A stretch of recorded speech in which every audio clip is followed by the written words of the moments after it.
It is not every day that an offer from the website Groupon leads to a news headline, but this might be a case of one that does. We recently received an email about a $35 online concealed handgun license course.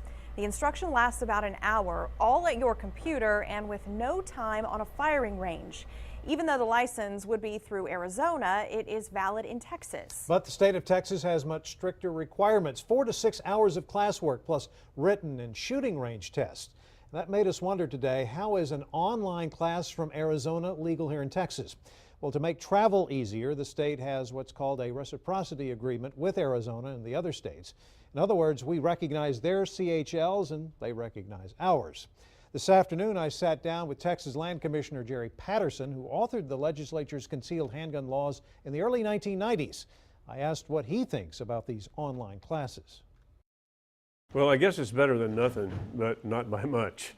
When you take an online course that gives you a license in another state that has reciprocity with Texas, the problem is when you learn the laws of Arizona, or for that matter, Virginia, those laws are not the same as they are in Texas. We didn't intend for folks to get licenses in other states in order to be able to carry in Texas. I'm not necessarily opposed to that because, frankly, my license in Texas expired. I didn't catch up with it several years ago. I got a license in Pennsylvania until I could get my Texas CHL reinstated.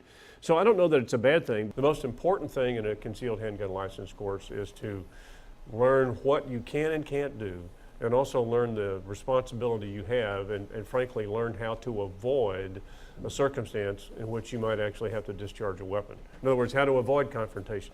This is a real serious deal, and to actually pull a weapon and attempt to plug somebody is not something that's to be taken lightly. You were a big proponent for this law. How do you think it's evolved over time? It's done quite well. I mean, the opponents said it would be wild, wild west, shootouts at every four-way stop, and blood in the streets. Well, what has happened is that firearms homicides in Texas in the 20 years since we passed that law are down 40%. To give you some perspective, Department of Public Safety records show a big spike in concealed handgun licenses. At the end of 2013, there were about 708,000 licenses statewide. That's up 21% from 585,000 a year earlier. In fact, the number of concealed handgun licenses have more than doubled since 2008.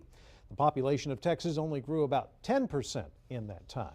And to get one of those licenses, you have to meet several criteria, but very few applications are actually denied. You have to be at least 21 years old, have no felony convictions, and you must be able to understand how to properly use and store a handgun. You also cannot be behind on making child support payments or behind on your taxes. In 2013, the state approved 242,000 new applications. Only about 700 applications were denied. At the same time, the agency suspended 1,600 concealed handgun licenses and revoked 900 others.